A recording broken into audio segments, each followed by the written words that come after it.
Hello students, welcome to the exam counsellor. Actually आज हम कुछ इंपॉर्टेंट एमसीक्यूज़ प्रैक्टिस करेंगे। ये वो एमसीक्यूज़ है जो हमने हमारे मॉक टेस्ट्स में अपलोड करे थे हमारी एप्लीकेशन पे द एग्ज़ाम काउंसलर। तो वहाँ पे काफ़ी सारे स्टूडेंट्स ने ऑलरेडी ये मॉक टेस्ट जो है वो अटेम्प्ट कर लिए थे। बट हमें काफ़ी स्टूडेंट्स की रिक्वेस्ट आ रही थी कि हम जो मॉक टेस्ट हमने लिए थे, यूनिट फर्स्ट के जो मॉक टेस्ट हमने 3 लिए थे, यूनिट फर्स्ट के 3 चैप्टर्स के, तो इन्हें हम यूट्यूब पे भी डिस्कस करें। और कुछ लोगों ने अटेम्प्ट नहीं करे थे तो उनकी तरफ से भी हमें टेक्स्ट आ रहे थे कि हम इन्हें यूट्यूब पर भी डालें। ठीक है, तो हम इस सीरीज़ को कंटिन्यू करेंगे, मॉक टेस्ट वाली सीरीज़ को यूट्यूब पर भी, ताकि आप लोगों को बेनिफिट हो। और आप चाहे तो इन मॉक टेस्ट को हमारी ऐप पे भी अटेम्प्ट कर सकते हैं, वहाँ पे फ्री ऑफ कॉस्ट है आपके लिए। और काफ़ी सारे पेड कोर्सेज भी है जो एमसीक्यूज़ के हैं, जो काफ़ी इंपॉर्टेंट एमसीक्यूज़ हैं हमारे पूरे सोशियोलॉजी की स्पेशलाइजेशन वाले पोर्शन के। ठीक है, आप उनको भी वहाँ से परचेज़ कर सकते हैं। और हमारी एप्लीकेशन का लिंक आपको वीडियो के डिस्क्रिप्शन बॉक्स में मिल जाएगा। और अगर आप हमारे साथ अपडेटेड रहना चाहते हैं तो आप हमें टेलीग्राम पर भी ज्वाइन कर सकते हैं, उसका लिंक भी आपको वीडियो के डिस्क्रिप्शन बॉक्स में मिल जाएगा। ठीक है, ओके, लेट्स गेट स्टार्टेड। सो ये हमारा जो फर्स्ट मॉक टेस्ट था यूनिट फर्स्ट का, उसके क्वेश्चंस हम देखते हैं। ठीक है, okay. So the first question says, what is the primary focus of sociology in studying society. बिल्कुल बेसिक क्वेश्चन है। What is the primary focus of sociology. देखो, सोशियोलॉजी का प्राइमरी फोकस क्या है, सोसाइटी को क्यों स्टडी करते हैं हम अंडर सोशियोलॉजी, क्या मेन फोकस रहता है उसका। क्या हम एनालाइज करते हैं एक इंडिविजुअल का बिहेवियर, क्या हम अंडरस्टैंड करना चाहते हैं सोशल स्ट्रक्चर्स को, रिलेशनशिप्स को, कि एक सोसाइटी कैसे वर्क कर रही है, क्या हम एक्सप्लोर करना चाहते हैं फिजिकल लैंडस्केप्स को। देखो, फिजिकल लैंडस्केप्स तो यहीं पे कट जाता है क्योंकि इट्स ऑल अबाउट जियोग्राफी, है ना। हमें पता है कि फिजिकल जो लैंडस्केप्स है या फिर जो अर्थ के रिलेटेड चीज़ है वो हम जियोग्राफी में पढ़ते हैं।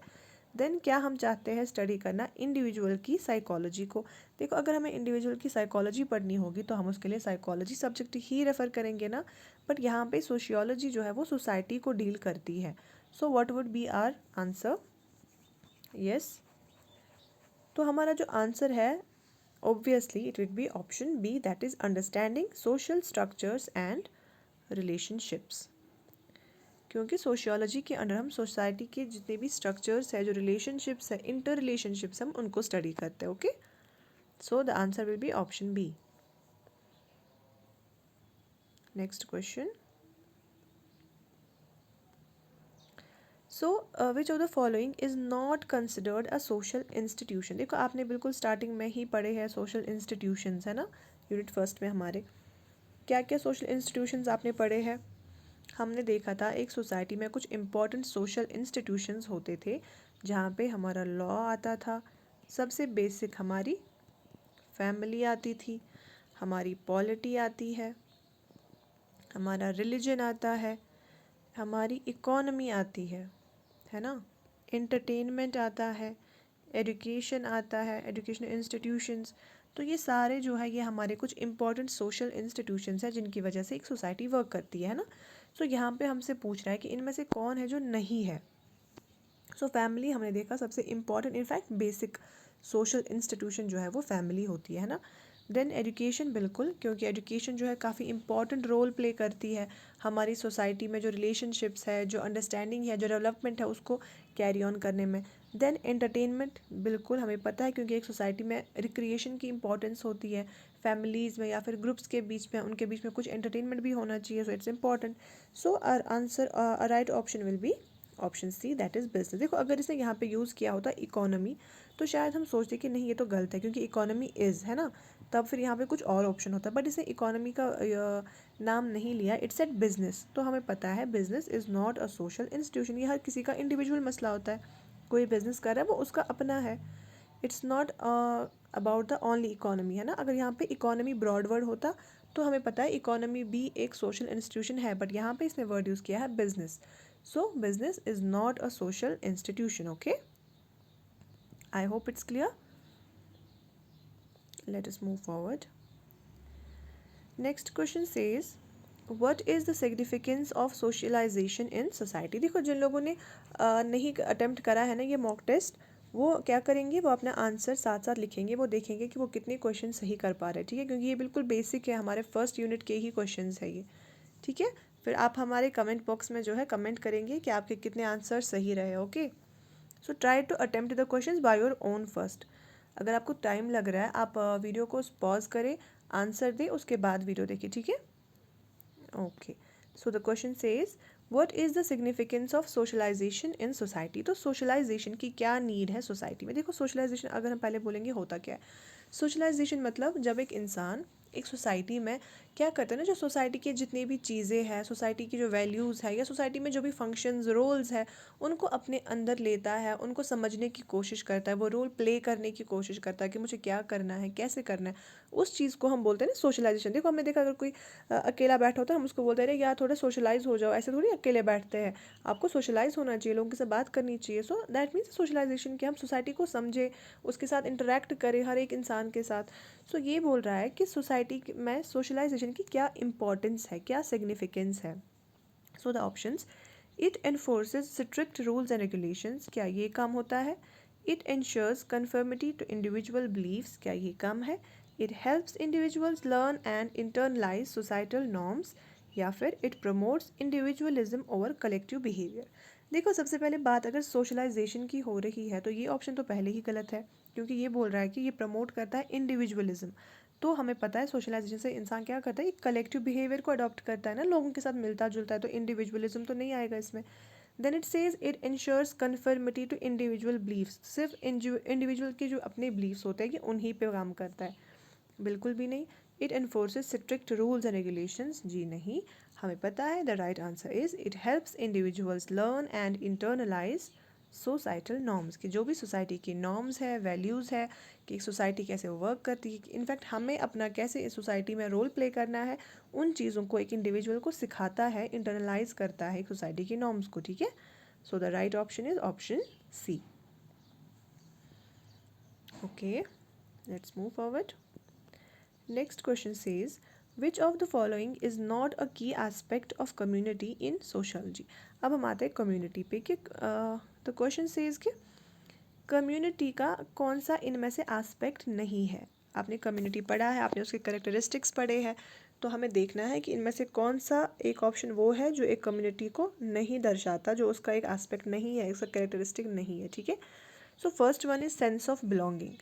देखो हमें पता है एक कम्युनिटी तभी बनती है जब उनके बीच में एक सेंस ऑफ, हमने पढ़े थे ना एक कम्युनिटी के जो है बेसिक दो चीज़ें होती हैं जिनकी वजह से हम बोल सकते हैं कि कम्युनिटी है। एक जो उनमें एक वी फीलिंग होती है और दूसरी लोकेलिटी ना, या फिर जियोग्राफिकल एरिया जिसको हम बोलते हैं। ये दो चीज़ें इंपॉर्टेंट है तभी एक कम्युनिटी बनेगी। तो वी फीलिंग का मतलब ये ना सेंस ऑफ बिलोंगिंग, कि हमें पता होता है कि नहीं ये हमारी कम्युनिटी है। सो इट इज़, तो यहाँ पे तो ये तो चला गया इधर से। देन सोशल इंटरेक्शन, देखो बिल्कुल एक कम्युनिटी तभी बनेगी जब आप इंटरेक्ट करोगे। अगर सब लोग बैठे हुए हैं अपने अपने घर में, कोई किसी के साथ बात नहीं करता, तो वो कम्युनिटी नहीं कहलाएगी ना जब तक आपके बीच में एक इंटरेक्शन नहीं होगा। सो ये भी गया। देन इकोनॉमिक डेवलपमेंट, देखो क्या कम्युनिटी का काम होता है इकोनॉमिक डेवलपमेंट। अगर हम देखें एज सच कम्युनिटी का काम नहीं है इकोनॉमिक डेवलपमेंट, है ना। Economic development as a society का एज अ होल एक इकोनॉमी का काम होता है, बट कम्युनिटी का नहीं है। कम्युनिटी में तो हम बोलते हैं ना, जैसे कोई विलेज कम्युनिटी है तो हर कोई अपना अपना काम कर रहा है, नो डाउट, पर उनको आपस में एक इकोनॉमिक डेवलपमेंट का कोई ऐसा रोल प्ले नहीं करते, या उनको उसमें कोई कैरेक्टरिस्टिक नहीं है एक कम्युनिटी का। एक वी फीलिंग ज़रूरी है कि हाँ हम एक दूसरे को बिलोंग करते हैं, या फिर हम एक पर्टिकुलर जियोग्राफिक एरिया को कंप्राइज करते हैं, एक पर्टिकुलर एरिया में रह रहे हैं, या हमारे बीच इंटरेक्शंस हो रही है, हमें पता है एक दूसरे का, ये चीज़ें इंपॉर्टेंट है ना। So economic development is the right answer, ठीक है। Then fourth one is community organisation. बिल्कुल एक कम्युनिटी की अपनी ऑर्गेनाइजेशन होती है ना, हमें पता है हमारी कम्युनिटी है, लाइक हम बोलेंगे हिंदू कम्युनिटी, मुस्लिम कम्युनिटी। सो हमें पता है कि हम इस कम्युनिटी को बिलोंग करते हैं, एक ऑर्गेनाइजेशन है हमारी। सो यहाँ पे हमसे पूछा गया था कि इनमें से कौन सा है जो एस्पेक्ट नहीं है। So it is economic development. Okay, right answer is option C, that is economic development. Clear. Fifth question, what characterises associations in sociology. अब आप बोलेंगे कि इनमें से क्या कैरेक्टरिस्टिक है एक एसोसिएशन का। तो एसोसिएशंस भी आपने पढ़े हैं, कम्युनिटी के बाद एसोसिएशंस। देखो एसोसिएशंस में क्या होता है, आपकी एक वॉलेंट्री मेंबरशिप होती है ना। जैसे एग्जाम्पल से पहले आप समझेंगे, जैसे टीचर एसोसिएशंस, ट्रेड एसोसिएशंस, तो वहाँ पे नहीं है ना कि आप किसी को उठाओगे उसको बोलोगे चलो आप इस एसोसिएशन का हिस्सा बन जाओ, नहीं। अगर कोई चाहता है हिस्सा बनना तभी तो वो बनेगा ना। तो हमारा पहला ऑप्शन वहीं पे गलत हो गया, because it says involuntary. So involuntary नहीं है, it is voluntary membership, so it's wrong. Then it says lack of common purpose. तो हमने सबसे इंपॉर्टेंट चीज़ यही पढ़ी थी, कैरेक्टरिस्टिक पढ़ा था एसोसिएशन का, कि उनका एक स्पेसिफिक पर्पस होता है। अगर टीचर एसोसिएशन है तो इनका काम क्या है कि ये सारे टीचर्स हैं, इनका एक प्रॉपर एक कॉमन पर्पस है। ट्रेड एसोसिएशन है, उनका ट्रेड रिलेटेड पर्पस है, या फिर एज सच कोई और एसोसिएशन, रिलीजियस एसोसिएशन है तो उनका पर्पस रिलीजन है। तो ऐसा नहीं है कि उनका कोई पर्पस ही नहीं होगा, so it is wrong. Then it says absence of collective action. ये भी गलत है, क्योंकि हमें पता है एसोसिएशन में जितने भी लोग होते हैं, चाहे हम वहाँ पे एक चेयरमैन रखते हैं, कुछ मेंबर्स रखते हैं, या फिर उनके अंदर कुछ वर्कर्स रखते हैं, जितने भी लोग होंगे एक एसोसिएशन में, वो कलेक्टिव एक्शन करते हैं, आपस में मिलजुल कर अपने काम को डिस्ट्रीब्यूट करते हैं और अपने कॉमन पर्पस पे काम करते हैं। So it is also wrong, क्योंकि वहाँ पे एब्सेंस नहीं प्रेजेंस होती है। So the only characteristic which is given in our option is that it has a formal structure. बिल्कुल, क्योंकि इनफॉर्मल नहीं होती, एक फॉर्मल स्ट्रक्चर होता है, प्रॉपरली एक एसोसिएशन बनाई जाती है, वहाँ पे मेंबर्स सेट किए जाते हैं। So it is a formal structure. ठीक है, क्लियर? आई होप आप लोगों का साथ साथ रिविजन भी हो रहा होगा इन चीज़ों से, है ना। So the next question, what is the definition of social stratification. So social stratification की क्या डेफिनेशन है? देखो हमें पता है सोशल स्ट्रैटिफिकेशन सिंपली क्या था कि सोसाइटी में अगर स्ट्रैटिफिकेशन हो रही है, एक हायरार्की या एक रैंकिंग हो रही है on the basis of whether it's on the basis of caste, it's education, it's wealth, it's power, किसी भी बेसिस पे अगर एक सोसाइटी में हमारी हायरार्की बन रही है, एक रैंकिंग हो रही है, उस चीज़ को हमने पढ़ा था, उस चीज़ को हम सोशल स्ट्रैटिफिकेशन बोलते हैं ना। हम हमारे पहले ऑप्शंस देखते हैं क्या बोल रहे हैं। तो the first option says the division of society into rigid hereditary groups based on birth. देखो इसे ओनली बेस्ड ऑन बर्थ की बात करी है। हमें पता है ऑन बर्थ सिर्फ कास्ट होता है, बट सोशल स्ट्रैटिफिकेशन सिर्फ कास्ट नहीं होती है। यहाँ पे इसे सिर्फ और सिर्फ कास्ट की बात की, क्योंकि बर्थ से जो सिर्फ कास्ट ही आती है ना। So option 1 is wrong. Then it says the hierarchical arrangement of individuals or groups in a society based on various factors like socio-economic status, wealth, education and power। तो बिल्कुल ये हमारा राइट ऑप्शन है, क्योंकि इसने यहाँ पे हर एक चीज़ की बात करी कि हायरार्किकल अरेंजमेंट होगा इंडिविजुअल्स का, किस बेस पे, ऑन द बेसिस ऑफ या फिर सोशो इकोनॉमिक स्टेटस, या उनकी वेल्थ, या उनका एजुकेशन, या उनका पावर। तो हम बोलेंगे बिल्कुल ये हमारा राइट ऑप्शन है, because this is the proper definition of social stratification, है ना।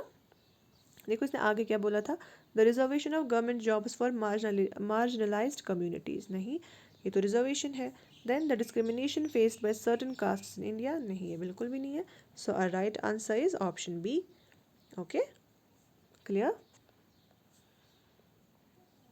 Next question, which of the following is a की feature of the cast system in India.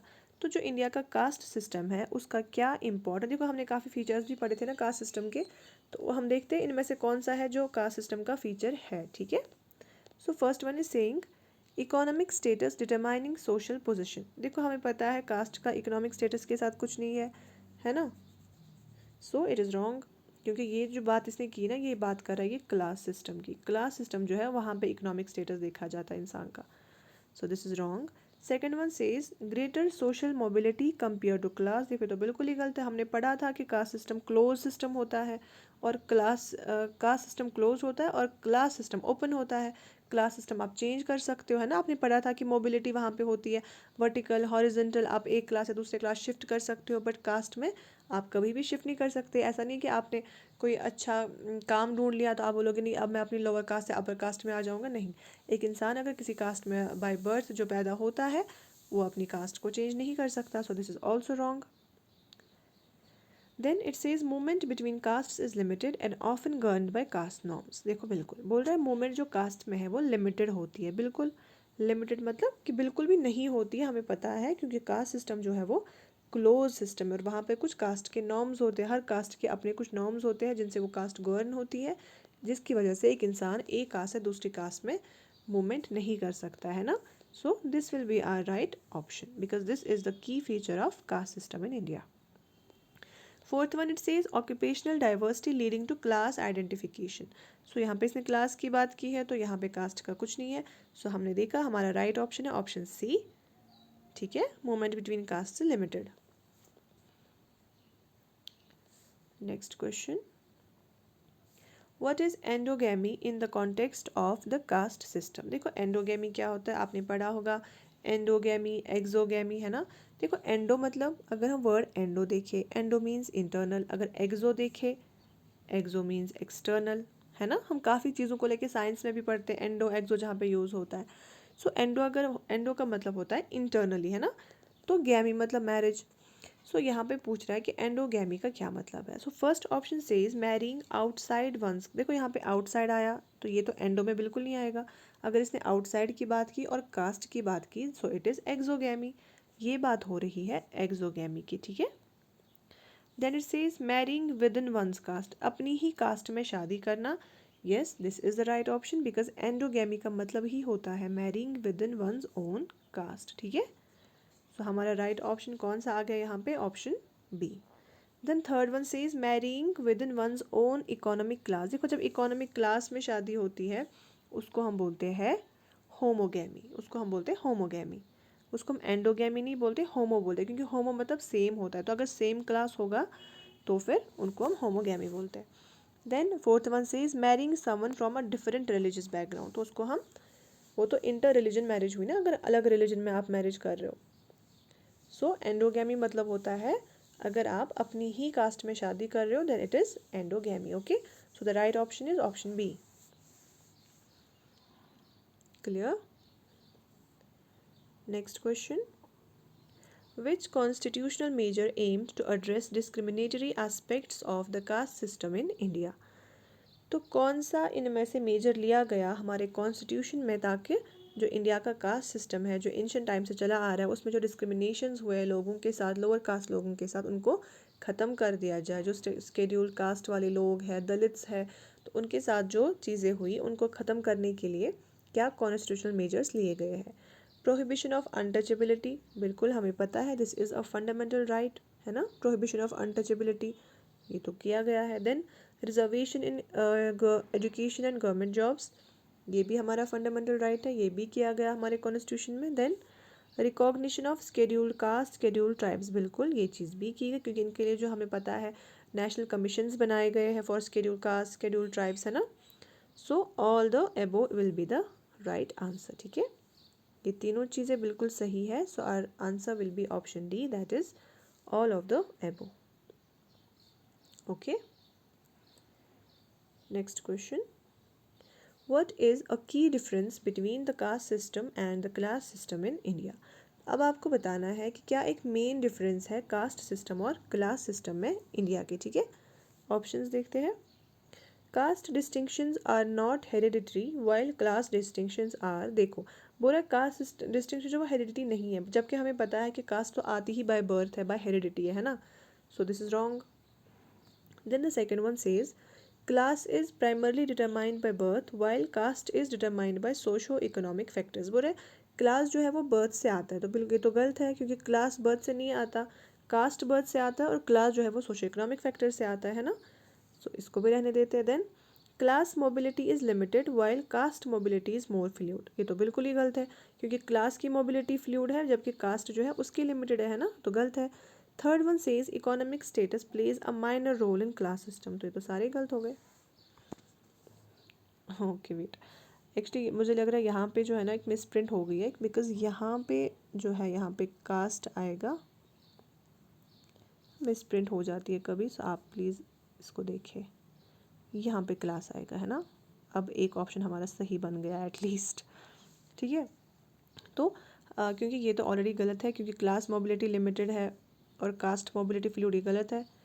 Economic status बिल्कुल रोल प्ले नहीं करता, ये बिल्कुल गलत है, क्योंकि एक क्लास सिस्टम तो चलता ही इकोनॉमी के बेसिस पे है, तो ये भी गलत है। तो यहाँ पे हमने इसको करेक्ट कर लिया है ऑप्शन बी को, कि caste is primarily determined by birth while class is determined by socio economic factor. तो ये जो है एक की डिफरेंस है ना, हमें पता है कि की डिफरेंस क्या है, कि कास्ट बर्थ से आती है और क्लास जो है वो हमारे इकोनॉमिक कंडीशन से आता है, हमारी वेल्थ की वजह से आता है ना। So this will be the right option, आप इसको यहाँ पे करेक्ट कर लेंगे, ठीक है, okay. Next question, what distinguish mores from folkways. अब हम आ गए हैं फोकवेज और मोर्स पे, ठीक है। तो बोल रहा है फोकवेज और मोर्स में क्या डिफरेंस है। देखो हमें पता है फोकवेज जो है एक जर्नलाइज्ड होता है ना, कि जो भी हम डेली लाइफ में करते हैं उनको हम फोकवेज बोलते हैं। बट अगर वही फोकवेज काफ़ी ज़्यादा इम्पॉर्टेंट बन जाते हैं विद टाइम, या काफ़ी ज़्यादा कंपल्सिव बनते हैं कि हम उनको इग्नोर नहीं कर सकते, या उनकी वायलेशन एक्सेप्टेबल नहीं होती है, तो उनको हम तब मोर्स बोलते हैं ना। जब फोकवेज ज़्यादा कंपल्सिव, ज़्यादा इंपॉर्टेंट बन जाते हैं, तभी वो मोर्स बन जाते हैं, है ना। ये चीज़ हमें पता है। तो अब हम हमारे ऑप्शंस देखते हैं, ठीक है। So mores are informal norms while folkways are formal norms. नहीं, ऐसा बिल्कुल नहीं है। मोर्स ही फॉर्मल इनफैक्ट है ना, क्योंकि वो ज़्यादा इंपॉर्टेंट होते हैं। Then mores carry a strong sense of moral significance while folkways guide casual interaction. देखो हमारा ऑप्शन बी ही आ गया करेक्ट, है ना।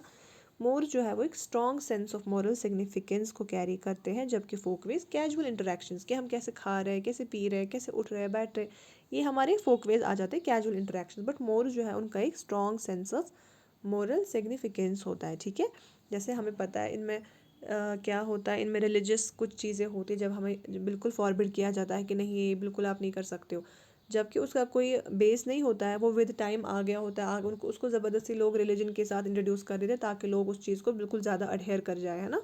सो वो इतना इंपॉर्टेंट बन जाती है कुछ चीज़ें। जैसे आपको पता होगा सती सिस्टम था, या फिर चाइल्ड मैरिज, तो लोग इनफैक्ट अपोज करते थे उनको। अगर कोई बोलता कि ये गलत है, उतना लोगों के दिमाग में वो चीज़ घुसा दी गई थी कि नहीं ये इंपॉर्टेंट है, जब तक कि लोगों को एडुकेट नहीं किया गया, है ना। So that was a more, that was a taboo, कि नहीं अगर किसी का हस्बैंड मरता है तो बीवी को जिंदा जलाना पड़ेगा। सो वो एक मोर था जिसको सोसाइटी से बाहर निकालने के लिए बहुत ज़्यादा एफ़र्ट्स लगे। आपको खुद पता है कितने ज़्यादा एफ़र्ट्स लगे रिफॉर्मर्स के, सोशल रिफॉर्मर्स के, कितनी ज़्यादा एजुकेशन देनी पड़ी लोगों को कि नहीं ये चीज़ बहुत गलत है। सो मोर्स काफ़ी ज़्यादा जो है ना इम्पल्स, उनका एक स्ट्रॉन्ग सेंस होता है मॉरल सिग्निफिकेंस का। लोग बोलते हैं कि नहीं हम इस चीज़ को इग्नोर नहीं कर सकते, है ना। बट फोकवेज जो है वो कैजुअल जो भी इंटरेक्शंस हमारी है, उठना बैठना, कल्चर, खाना पीना, वो सारा हमारा फोकवेज होता है, ठीक है। So the right option is option B, okay.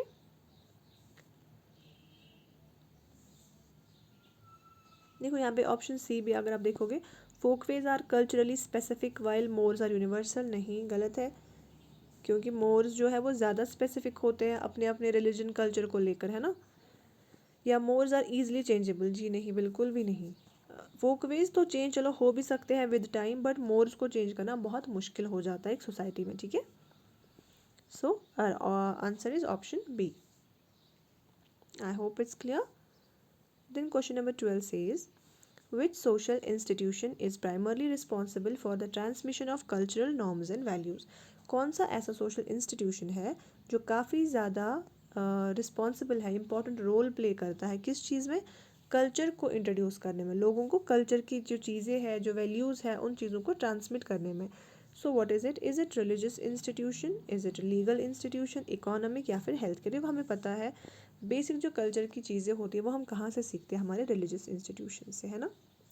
क्योंकि हम हमारे रिलीजन से ही सीखते हैं ना कि हमें क्या करना है, हमारा कल्चर क्या है। जब हमें बोला जाता है, लाइक आपको पता होगा पर्दा सिस्टम, या फिर सेम यही सती सिस्टम, या ऐसा समझा जाता था कि औरत को घूंघट करना चाहिए, है ना। काफ़ी जगह पे बोला जाता है कि अगर ससुर सामने आ गया तो उसको घूंघट कर लेना चाहिए।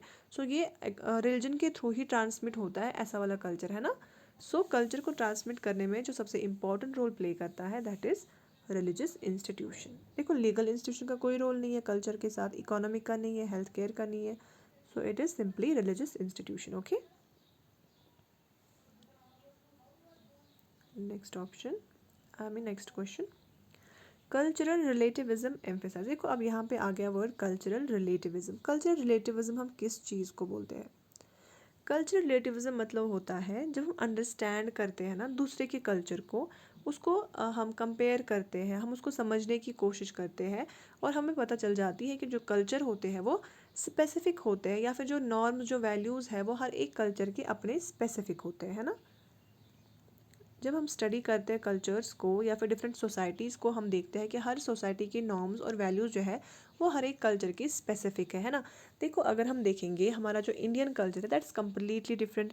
हमारी इंडिया में किस चीज़ को आइडल समझा जाता है कि अगर एक औरत प्रॉपर ड्रेस पहनती है, नॉट ओनली औरत, इनफैक्ट मर्द भी। देखो आपने देखा होगा हमारे यहाँ पे जो है ना फुली ड्रेस्ड या फिर एक अप्रोप्रिएट ड्रेसिंग को ज़्यादा आइडियल माना जाता है ना। बट अगर आप किसी वेस्टर्न कंट्री में जाओगे वहाँ पे ऐसा कुछ भी नहीं है, वहाँ पे वो कुछ भी पहने उन्हें इक्वली देखा जाता है ना।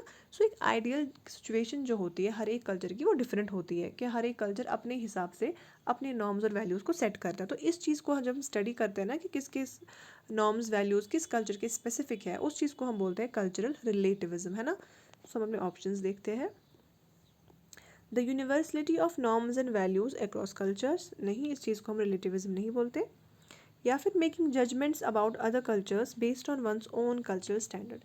देखो ये जो मेकिंग जजमेंट्स है ना अबाउट किसी दूसरे के कल्चर के बारे में जजमेंट्स देना और अपने कल्चर के स्टैंडर्ड्स के हिसाब से या फिर अपने कल्चर को सुपीरियर मानना, है ना, इस चीज़ को हम बोलते हैं इथनो सेंट्रलिज्म। क्या बोलते हैं? Ethno centralism. जब हम अपने कल्चर को बेहतर समझे या फिर अपने कल्चर के साथ कंपेयर करके दूसरे कल्चर पे जजमेंट्स दे कि नहीं इस कल्चर में ये ऐसा है, इसमें ये वैसा है, उस चीज़ को हम इथनो सेंट्रलिज्म बोलते हैं, क्योंकि वो हम अपने कल्चर के बारे में बात करते हैं, ठीक है। पर यहाँ पे बात हो रही है कल्चरल रिलेटिविज्म की, रिलेशन की, है ना।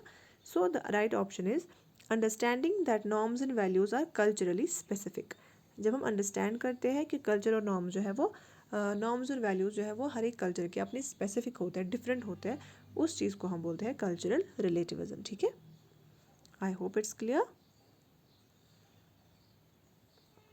Next question, what is the main function of social sanctions. देखो अब सोशल सैंक्शंस क्या होते हैं? सोशल सैंक्शंस मतलब कि जब एक किसी इंसान को एक सोसाइटी में हम कुछ रिवॉर्ड देते हैं या फिर पनिशमेंट देते हैं, उस चीज़ को हम सोशल सैंक्शन बोलते हैं। कि अगर किसी इंसान ने सोसाइटी में क्या किया, कोई अच्छा काम किया, तो उसे हम कौन सा सोशल सैंक्शन देंगे? हम उसे कुछ रिवॉर्ड देते हैं, उसे इज्जत मिलती है, उसे प्रेस्टीज मिलती है ना। जैसे आपने देखा होगा कोई अच्छा काम कर रहा है तो प्रेसिडेंट उन्हें अवार्ड देते हैं, तो उनकी इज्जत काफ़ी ज़्यादा बढ़ जाती है। भले ही उन्हें कुछ पैसे ना दिए जाए, बट वो जो एक सेंस ऑफ रिस्पेक्ट, एक प्रेस्टीज होती है ना, वो मिल जाती है इंसान को एक सोसाइटी में, अगर कोई अपनी सोसाइटी के लिए कोई अच्छा काम करता है। सेम अगर कोई इंसान कुछ ख़राब काम करेगा तो एक सोसाइटी में उसकी इज्जत कम हो जाती है ना, तो उसे पनिशमेंट एज अ पनिशमेंट मिल जाती है ना, कि लोग उससे बात करना बंद करते हैं। देखो आपने देखा होगा अगर किसी नेबरहुड में क्या होगा, कोई घर है, उनका जो बेटा है या बेटी है वो अपने पेरेंट्स के साथ अच्छे से बात नहीं करते या उनके साथ अच्छे से व्यवहार नहीं करते, तो जो आसपास के लोग होते हैं ना वो उनके बारे में जजमेंट देते हैं, कि बोलते हैं एक दूसरे के साथ कि नहीं ये बिल्कुल अच्छा इंसान नहीं, अपने पेरेंट्स के साथ अच्छे से बात नहीं करता। तो उसकी जो इज़्ज़त है ना वो सोसाइटी में ऑटोमेटिकली घट जाती है, लोग उसके साथ इज़्ज़त से पेश नहीं आते हैं ना। सो it is a kind of social sanction, क्योंकि उसको जो है एक काइंड ऑफ पनिशमेंट मिलती है। ये फॉर्मल पनिशमेंट नहीं है बट एक सोसाइटल है ना। या ऐसे ही सेम अगर किसी को रिवॉर्ड करते हैं कि वो अपने वैल्यूज़ को रिस्पेक्ट करता है, उन्हें पूरा करता है, those things are called social sanctions. तो इट इज सेज कि what is the main function, क्या फंक्शन है? To reinforce deviant behavior, to discourage conformity to norms, to reward conformity to norms, या फिर टू प्रमोट कल्चरल एजिमुलेशन। हमने अभी पढ़ा कि या तो पनिशमेंट करेंगे या तो रिवॉर्ड देंगे अगर कोई कंफर्म करता है अपनी नॉर्म्स को, और अगर कोई नॉर्म्स को कंफर्मिटी नहीं देता है तो उसे पनिश करेंगे। तो यहाँ पे हमारा जो मोस्ट अप्रोप्रिएट आंसर है that is to reward conformity to norms. अगर कोई अपने नॉर्म्स को, अपने वैल्यूज़ को अच्छे से फॉलो करता है, उसको जो सोसाइटी में रिवॉर्ड्स मिलते हैं, जो प्रेस्टीज मिलती है, उस चीज़ को हम बोलते हैं सोशल सैंक्शन, और यही मेन फंक्शन होता है सोशल सैंक्शंस का, ठीक है। Clear? Now the last question of this mock, it says which of the following best describes the role of media in shaping norms. देखो मीडिया का जो मेन काम है नॉर्म्स के रिलेटेड वो क्या हो सकता है, जो बेस्ट काम हो सकता है, क्या हो सकता है वो? Media has no influence. देखो ऐसा तो बिल्कुल नहीं है कि मीडिया का कोई इन्फ्लुएंस ना हो, मीडिया का हर एक स्फीयर ऑफ लाइफ में इन्फ्लुएंस होता है, एटलीस्ट अभी प्रेजेंट टाइम में, है ना। So this is wrong. Media plays a minor role, बोल रहा है मीडिया बहुत छोटा सा रोल प्ले करता है, नहीं बिल्कुल नहीं, मीडिया का तो सबसे इंपॉर्टेंट रोल है। Media contributes to the social construction of reality and influences perceptions of what is normal and acceptable। बिल्कुल। देखो मीडिया का क्या है ना, मीडिया एक इम्पॉर्टेंट रोल प्ले करता है किसमें? सोशल कंस्ट्रक्शन में, क्योंकि मीडिया ही हमें दिखा सकता है कि क्या रियलिटी है और क्या एक्सेप्टेबल है, क्या नॉर्मल है, क्योंकि कुछ ऐसे नॉर्म्स होते हैं जो बिल्कुल एक्सेप्टेबल नहीं है। For example I said recently that Sati system, child marriage, है ना, या फिर चाइल्ड लेबर, या जो भी चीज़ें जो एक्सेप्टेबल ना हो, तो वो उन चीज़ों को, एक रियलिटी को दिखाता है, सोसाइटी को कंस्ट्रक्ट करता है पॉजिटिवली। क्या चीज़ें अगर ये नॉर्म्स है, अगर आप इन नॉर्म्स को फॉलो करते हो तो क्या ये नॉर्म्स आपके एक्सेप्टेबल है या नहीं है, क्या ये नॉर्मल है या नहीं है, उन चीज़ों पे कौन लाइट थ्रो कर सकता है? हमारा मीडिया। सो ये इसका एक इम्पॉर्टेंट काम है, ठीक है, क्लियर। सो इसके साथ जो है हमारा जो पहला मॉक था यूनिट फर्स्ट का वो हमारा फिनिश होता है। हम आपके लिए और जो भी जितने भी हमने मॉक्स डाले थे हमारे ऐप पे, हम उनको यहाँ पे फिर से लाएंगे, हम उनको आपके साथ डिस्कस करेंगे। अगर आपको कुछ भी क्वेरीज होंगी आप कमेंट बॉक्स में पूछ सकते हैं, ठीक है। So this was all for today. खुदा हाफिज़।